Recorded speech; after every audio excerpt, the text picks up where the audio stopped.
invitados. Y ya la primera de las presentaciones es realmente un gusto recibirlo, que esté aquí. La primera presentación tiene que ver con una mirada que abre la perspectiva para el sector vitivinícola. Está con nosotros Andrés Malamud. Andrés es politólogo, formado aquí en el país y ya radicado en Portugal desde hace unos años. Él es investigador, columnista, consultor y sobre todo una palabra autorizada para hablar de relaciones internacionales y para entender el mundo en el que vivimos y en el que definitivamente se instala el negocio del vino. Andrés está con nosotros, aquí lo recibimos para compartir tus palabras. Muchas gracias. De todas maneras, no se iban a perder demasiado, porque los expositores que me siguen vinieron a hablar de vino, y yo más modestamente vine a tomar. Esto que vamos a hacer ahora va a ser una introducción a un mundo en cambio. Es un mundo que brinda oportunidades y amenazas. De esas oportunidades y amenazas para el vino en particular van a hablar los que vienen a continuación, que son los que saben. Pero me gustaría encuadrar esta cuestión. Y desde el título ustedes pueden ver que aquí hubo un leve cambio, un mundo en cambio, porque hay dos opciones. Siempre el mundo se manejó entre órdenes y transiciones entre órdenes. Podía haber un orden bipolar, cuando Estados Unidos y la Unión Soviética mandaban, un orden multipolar, como en el siglo XIX, que en Europa el Concierto de las Naciones organiza el continente post-napoleónico, una transición entre un orden y otro, que habitualmente se procesaba a través de guerras. Las guerras rompían el orden anterior y a la salida se construía un orden nuevo. En la actualidad las guerras que tenemos no alcanzan para romper el orden global. Y entonces lo que vemos son cambios en las correlaciones de fuerza, países que emergen, China, regiones que declinan, Europa, y países que, por ejemplo, Estados Unidos, están políticamente rotos, pero económicamente sanos, y no sabemos, no somos capaces de ver cuál es el orden que va a derivar de estos cambios, porque no hay guerra. No hay guerra entre Estados Unidos y Rusia, no directa, ni entre Estados Unidos y China. Y entonces las nuevas instituciones que se crean se agregan sobre las anteriores que no terminan de morir. Y tenemos un mundo Frankenstein, un mundo en el cual el desorden es la nueva regla, un mundo entrópico, dirían los físicos, en el que prima la desorganización. Ahora les voy a mostrar unas filminas, como decía un presidente, para que veamos primero las fotos del mundo en el que estamos y después la película de cómo llegamos a él y qué planeamos, qué proyectamos que puede venir. Acá lo que vemos son tres clases sociales en el mundo. Los países desarrollados están en azul, los países en desarrollo estamos en naranja y los países más pobres del mundo, los que no se están desarrollando, están en rojo.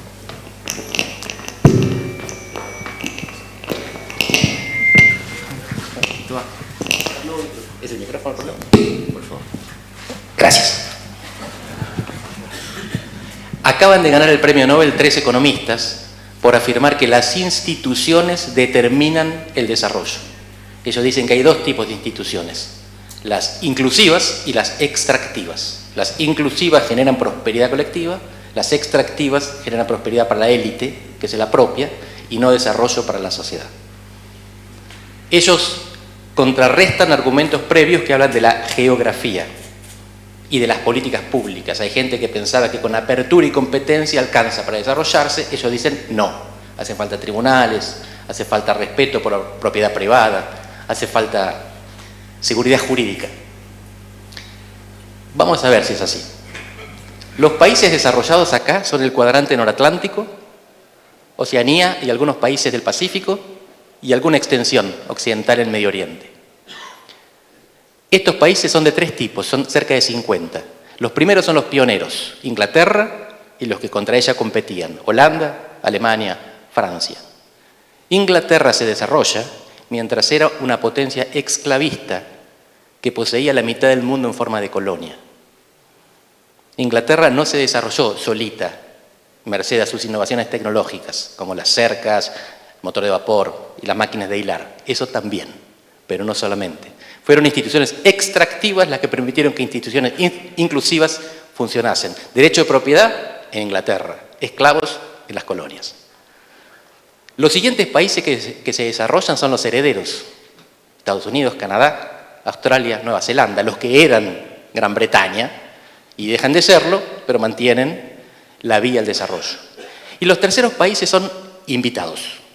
Los países previamente desarrollados dicen, para mantener mi seguridad o aumentar mi prosperidad, necesito que Europa Oriental, Europa del Sur, Japón, Corea del Sur o Israel sean países desarrollados. Es desarrollo por invitación. Los que dicen que son las instituciones los que definen el desarrollo, los desafío que me digan si creen que Grecia o España serían países desarrollados si estuvieran en América Latina. O que Chile y Uruguay no serían desarrollados si estuvieran en Europa. Yo vivo en Portugal, es un país maravilloso. No hay ninguna razón para que Portugal sea un país desarrollado y Uruguay no, salvo que Portugal esté en el continente correcto. El desarrollo es un producto del poder, de aquellos que se desarrollaron primero, patearon la escalera e invitaron a quien quisieron. Por eso es importante saber que aunque hagamos todo bien, dependemos de que en el mundo le importemos a alguien. Si hacemos todo mal, no tenemos destino. Quiero dejar claro que no es lo mismo ser Uruguay que Venezuela. El día que América Latina tenga la oportunidad de desarrollarse, Venezuela habrá perdido el tren y Uruguay estará en el estribo. La cuestión es, ¿qué queremos ser cuando llegue la oportunidad? ¿Uruguay o Venezuela? Y la respuesta es que por ahora somos Uruguay. Esta es otra foto que marca el desarrollo humano. Divide a los países en 4 clases sociales. Los más oscuros tienen más expectativa de vida, menos mortalidad infantil, más nivel educativo y más PBI per cápita. Los más claritos son los más pobres. Y está dividido en la clase social alta, los países de alto desarrollo humano, esto se mide de 0 a 10, tienen entre 8 y 10. Argentina está con el mismo color que Suecia y Noruega. No somos lo mismo. Suecia y Noruega están en el 10, nosotros en el 8, Brasil en el 7, pero convencionalmente se cortó ahí la clase social. En América Latina, Chile, Argentina y Uruguay, Costa Rica y Panamá están un escalón arriba de los demás. Que estemos apuntando hacia arriba o hacia abajo es otra cosa. Argentina hace rato que apunta para abajo con mucha puntería. Pero tenemos otras cuantas virtudes. Esto lo muestro porque la primera lección es el desarrollo depende de los poderosos. La segunda lección es hay que estar bien para cuando a los poderosos le convenga que nos desarrollemos. Y no estamos tan mal. Esto es democracia. Es dividir al mundo en 4 grandes regímenes políticos. Democracia liberal total, democracia electoral, donde hay algunos respetos que son, algunos derechos que no son respetados por los gobiernos o por grupos no gubernamentales que ejercen la violencia. Autocracia electoral, que son dictaduras donde se vota, pero no importa quién gana, como en Venezuela. Y autocracias cerradas, como China, donde ni siquiera se vota. Ahora les cuento algo que quizás sea evidente el 5 de noviembre cuando se vote en Estados Unidos. Hay más chinos que sostienen que su país es una democracia que estadounidenses que sostienen que el suyo es una democracia. Hay más gente en China que piensa que China es una democracia que estadounidenses que piensan que Estados Unidos es una democracia. Gane quien gane el 5 de noviembre, va a haber cerca de la mitad de los estadounidenses convencidos de que hubo fraude, de que les robaron la elección. El modelo de democracia de Estados Unidos está roto. Y China no es un modelo alternativo. Y esta es una de las primeras cosas que me parece interesante que tengamos en cuenta. Los norteamericanos se ven como un modelo, un faro que ilumina el mundo y el mundo quiere ser como ellos. Y los Estados Unidos dicen, si ustedes se esfuerzan, pueden ser como nosotros. Y hacen proselitismo. China tiene una cultura diferente, cree que son diferentes a los demás, que nadie puede ser como ellos y por tanto no tratan de misionar, no hacen proselitismo. Solo piden que no los molesten, como dijo recientemente nuestro actual presidente. China no quiere significar, no quiere comunizar el mundo. No pone condicionalidades para sus préstamos e inversiones, solo quiere que le devuelvan el préstamo o le garantice la rentabilidad de la inversión. Y acá viene una foto más y después pasamos a la película. Las películas en realidad no tienen movimiento, son series temporales. pero es para que veamos dónde estamos parados. Hay un famoso escritor indio que dijo alguna vez: quien solo conoce su país no conoce ningún país. Para saber si una persona es alta, necesitamos otra persona, más alta o más baja. Para saber si un país está en el buen camino, tenemos que ver dónde andan los demás. Y esto es lo que dice cuánto se está divirtiendo el mundo en estos tiempos. En realidad, no es eso lo que dice, porque hay métodos de anticoncepción, pero es qué países del mundo están reponiendo el stock demográfico. Los que están en verde están teniendo por lo menos tantos hijos como necesitan para no perder población. Todo lo que estamos en rojo, estamos teniendo menos hijos. Cada mujer tiene menos de 2,1 hijos promedio. No intenten tener 2,1 hijos en casa. ¿Y por qué hay países que crecen a pesar de eso? Por la inmigración.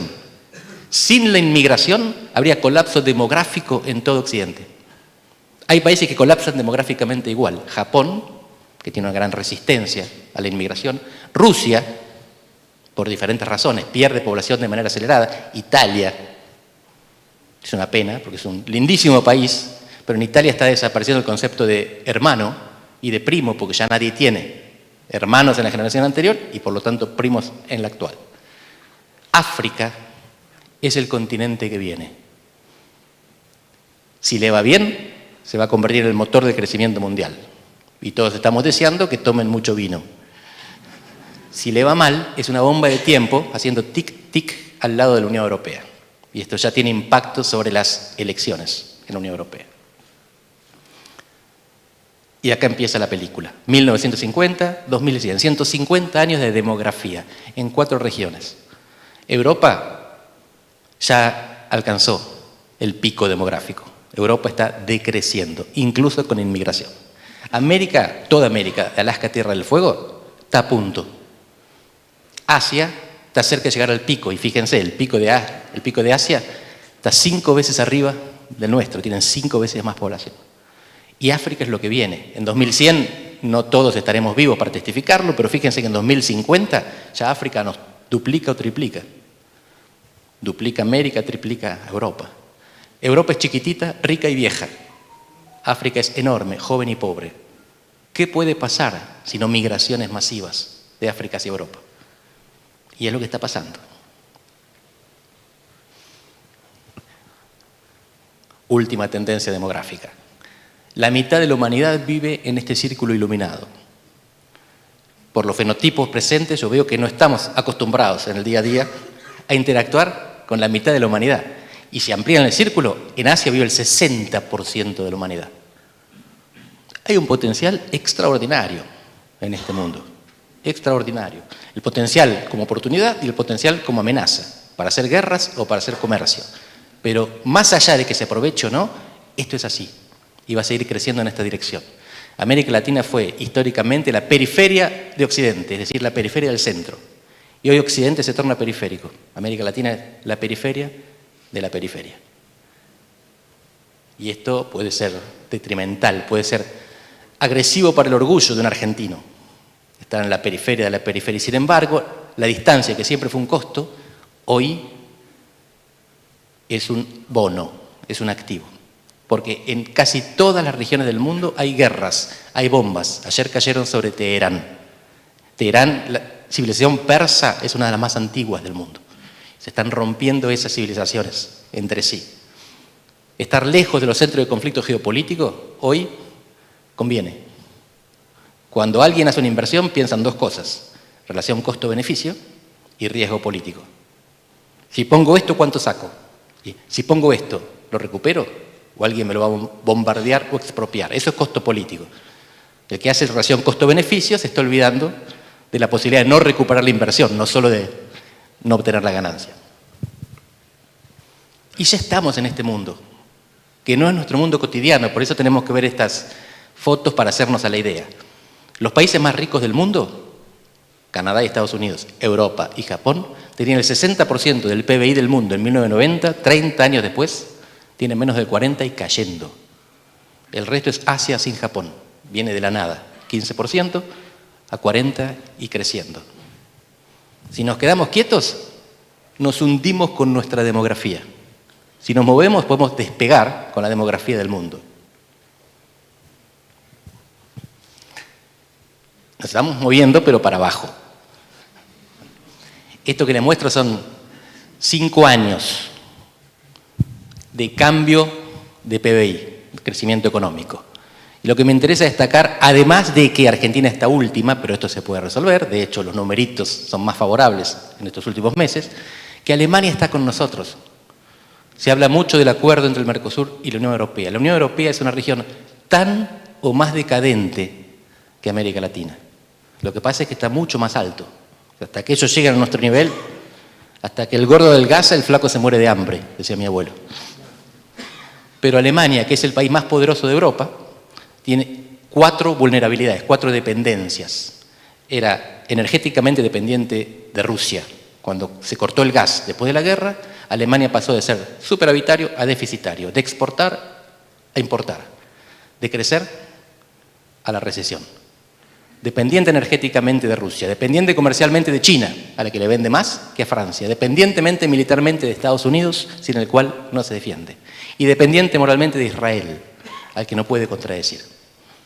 La potencia más poderosa de Europa es un títere en manos de 4 potencias extrarregionales. Estoy exagerando el adjetivo, pero no mucho.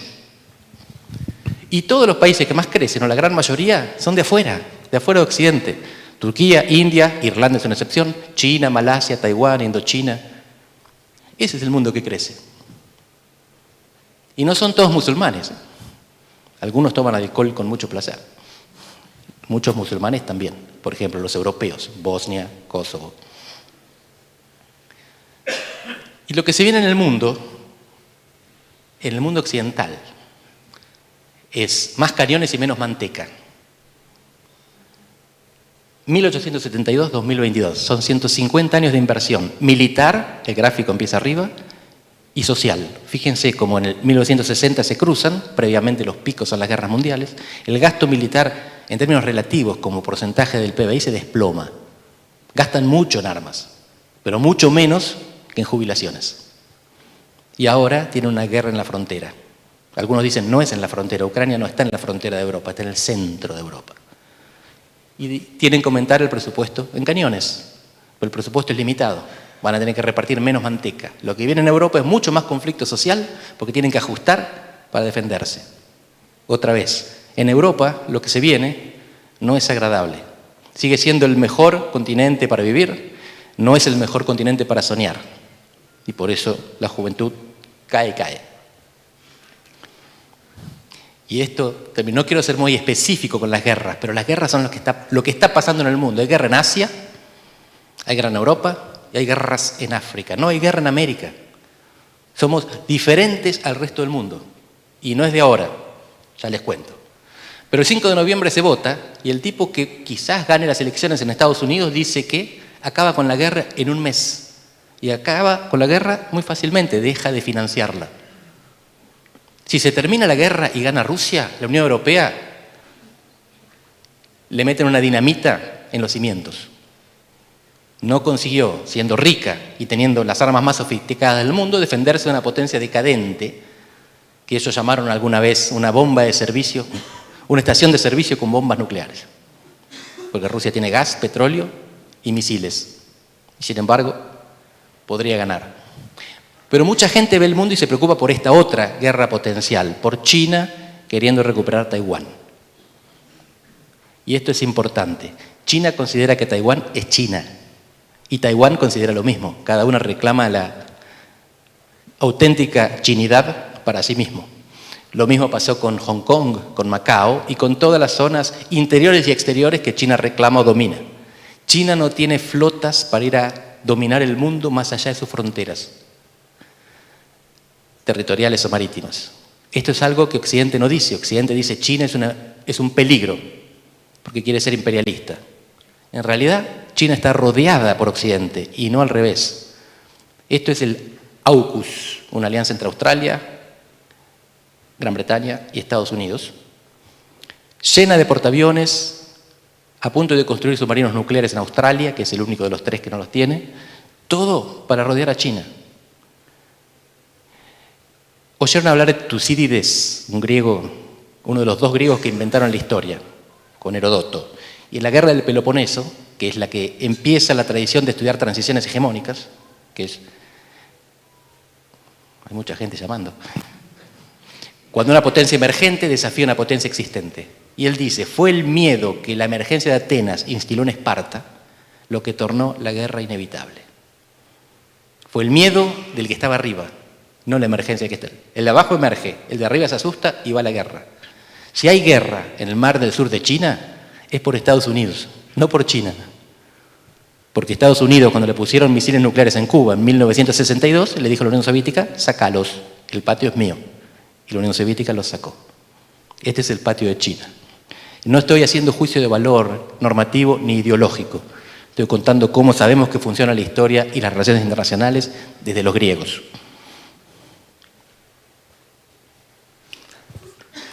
Y esta es la otra guerra de la que leemos todos los días en los diarios y hoy está en las tapas. Este conflicto es ancestral, dicen algunos, contemporáneo, dicen otros. Viene del 47, cuando las Naciones Unidas dividen el mandato palestino-británico y permiten la creación de 2 estados, de los que solo uno nace. Es una guerra que escala, inevitable, porque está lleno de proxies de Irán. Ahora, esta guerra hace unas décadas hubiera sido catastrófica para el mundo, porque el petróleo se hubiera disparado, la inflación hubiera destruido la economía global. Ahora, Estados Unidos es autosuficiente y por lo tanto los precios del petróleo no dependen de lo que pase acá. Y además, y esto es lo más importante, Irán no es árabe, es persa, una etnia diferente a todos los demás. Y cultiva un islam que es diferente al del resto, es chiita en vez de sunita. Así que Arabia Saudita y la mayor parte de los países árabes odian profundamente a Irán y prefieren que Israel haga el trabajo sucio. Esta guerra va a escalar regionalmente. Es altamente improbable que escale globalmente porque casi todos están de acuerdo con Israel, aún a costa de los palestinos, porque el enemigo es el rojo.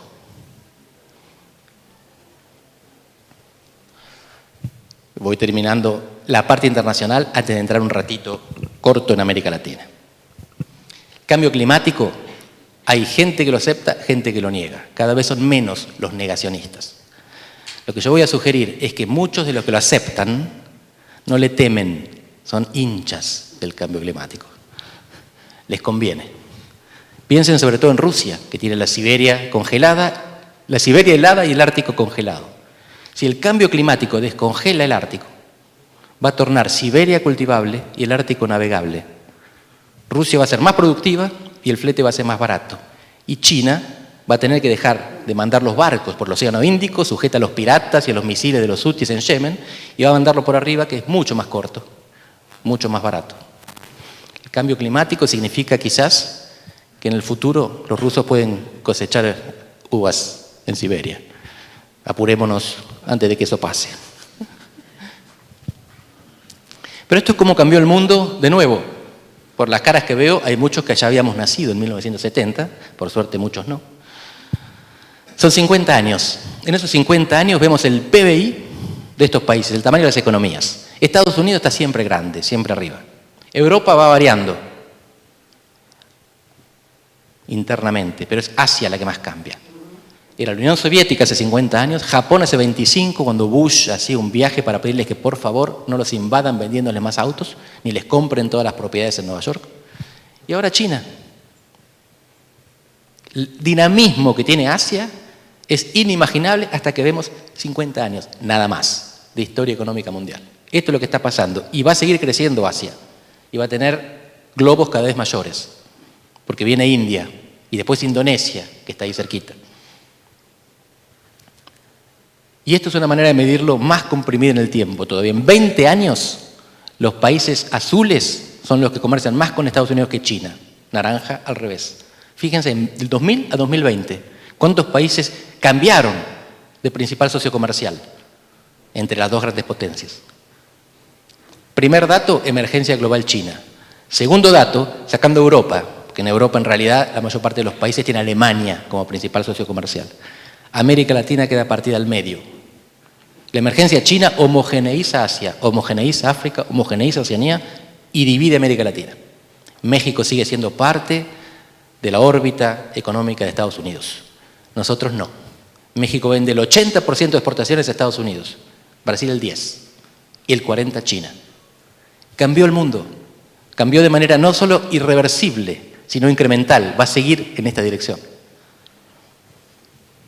Y mientras tanto en América Latina fueron pasando cosas diferentes.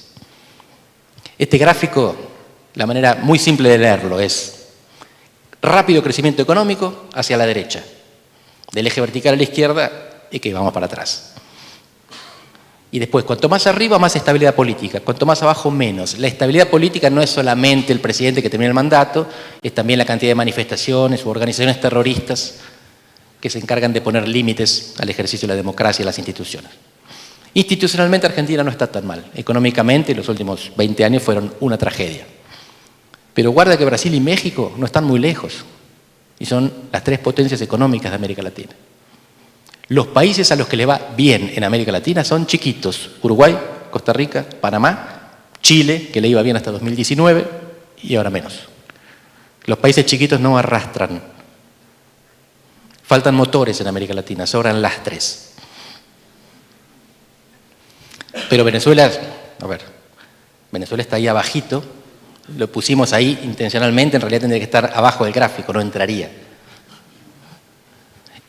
Es la mayor catástrofe en la historia de colapso económico y humano en tiempos de paz. Venezuela perdió en una década 8 millones de personas. Varios, por suerte, están en Argentina, porque hay gente que sabe hacer las cosas, que mejora el mercado de trabajo. Pero Argentina supo ser el país más rico de América Latina, no a principios de siglo el más rico del mundo, eso es una estadística mal hecha, pero fácilmente de América Latina a lo largo de buena parte de la historia. Hoy Chile y Uruguay nos superan, pero no somos Venezuela. Por eso insisto en mostrar las dos cosas. Argentina está estancada, haciendo las cosas mal, apuntando en la dirección incorrecta, pero con chance de recuperarse, porque no somos Venezuela. Aunque a veces parecemos. Estos son los últimos 12 años. Estamos esperando que este sea el último año de decrecimiento económico, 3,5 negativo, para rebotar a partir del próximo. Pero cada crisis nos deja un escalón más abajo, con más pobreza y menos capacidad del mercado laboral. El resultado fue este, 1960, 2022. En 60 años Argentina pasó de tener cerca del 40% del PBI sudamericano al 15%. Y como les mostraba antes, no es solamente porque los demás crecieron, porque Brasil, PBI per cápita, sigue siendo más pobre que nosotros, pero Brasil pasó de ser un cuarto a ser la mitad. Brasil es la mitad de América del Sur. Acuérdense, esto no es América Latina, de Panamá para arriba no estamos contando, México no está.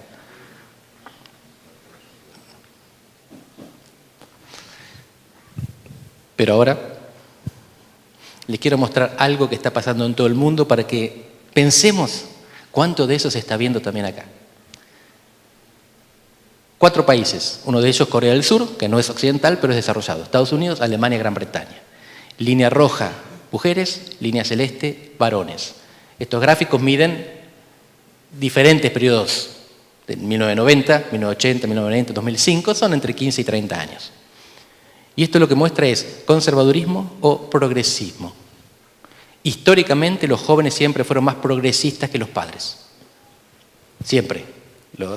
Los viejos somos conservadores por 2 cosas. Hormonas, no se mueven como antes, y activos. Tenemos algo que perder. Tenemos una familia, un empleo, una casa. Los jóvenes no tienen nada que perder, entonces van a la calle y luchan. Esta es la primera vez en la historia que un grupo juvenil es más conservador que sus padres, más reaccionario, quiere volver hacia atrás. Son los varones. No es toda la generación. Las chicas actuales, entre 16 y 35 años, siguen el patrón de la humanidad. Son más progresistas que sus madres. Los chicos actuales son más reaccionarios que sus padres. Nunca había pasado.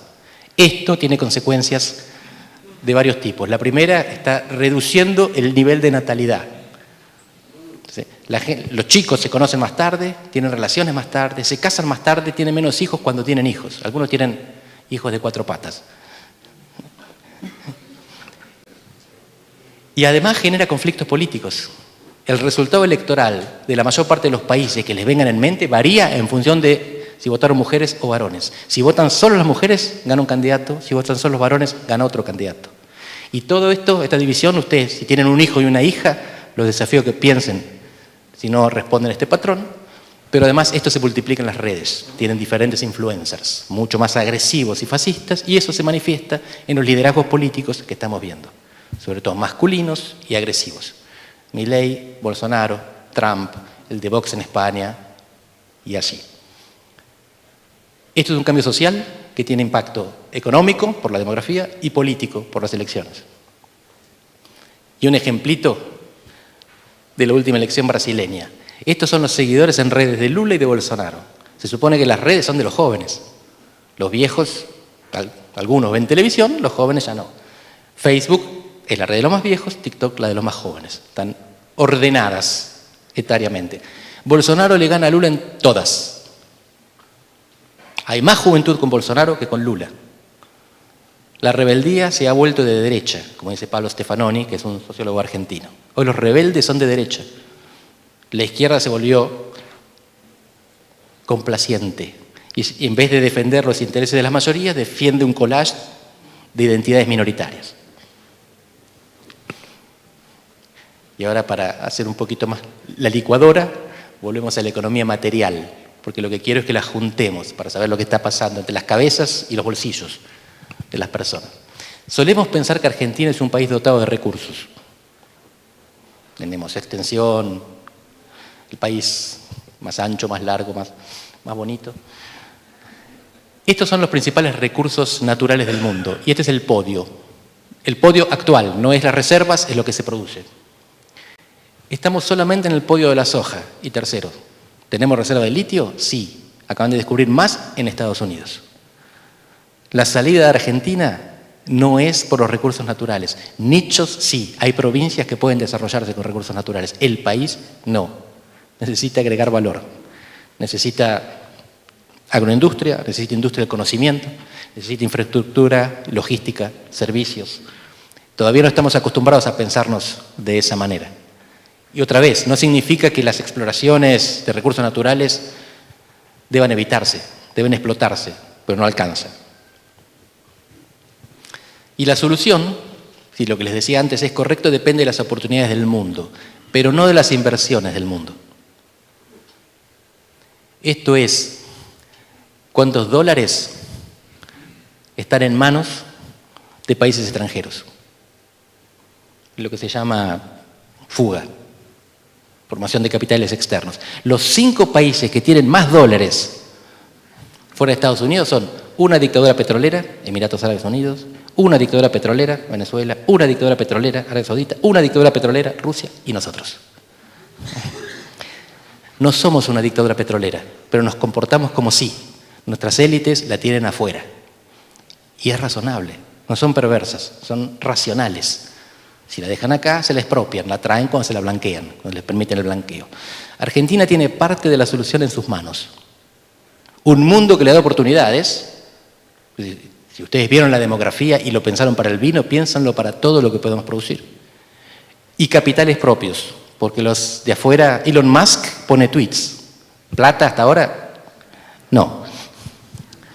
Pero tenemos que cuidarnos de esto, para ir cerrando. Lo que les mostré son oportunidades globales, económicas. Hay un desacople creciente en el mundo. La dimensión económica sigue siendo global, aunque sea segmentada. La dimensión securitaria sigue siendo regional. Nuestras oportunidades están en el Indo-Pacífico. Nuestras amenazas están en la frontera. El crimen transnacional organizado, narcos, minería ilegal, que en Perú acaba de superar al narco, contrabando, mercados secundarios de bienes robados, tráfico de personas. Loan es una desgracia, es un caso de un sistema. Y eso se debe sobre todo al éxito de Estados Unidos en sustituir los buenos productos que nosotros le vendíamos. Estados Unidos miraba a América Latina con el prisma de Einstein, la fórmula de la relatividad, EMC2, energía, que era el petróleo que compraban de México y Venezuela, migraciones, cocaína al cuadrado. Ahora ellos producen la propia, con precursores, tienen los opioides que son sintéticos y no nos compran más. Entonces tenemos que vender en Europa. Las nuevas rutas de la droga hicieron que vinieran hacia abajo, hacia los puertos del sur, y de acá vía África se dirigieran al nuevo mercado que todavía no se autoabastece. El hecho de que haya dejado de comprar petróleo perjudicó a México y a Venezuela. Los criminales tienen un recurso ilegal que por eso vale mucho. Tienen más recursos que los estados y no paran en la frontera. Los estados paran en la frontera, los criminales siguen.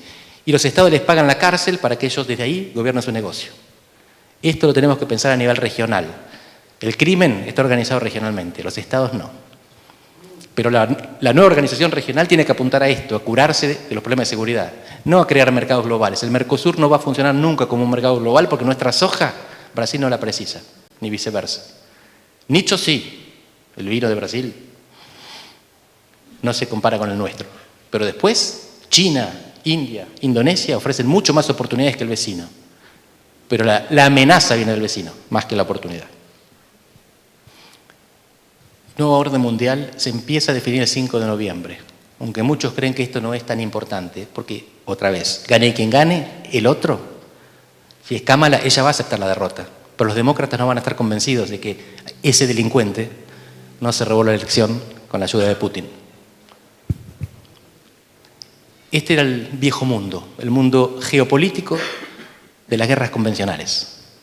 Si gana Trump, que es aliado de Putin, lo que se viene es el mundo de las guerras comerciales, no convencionales. Las guerras comerciales se desarrollan con restricciones al comercio, restricciones a las exportaciones y aranceles a las importaciones.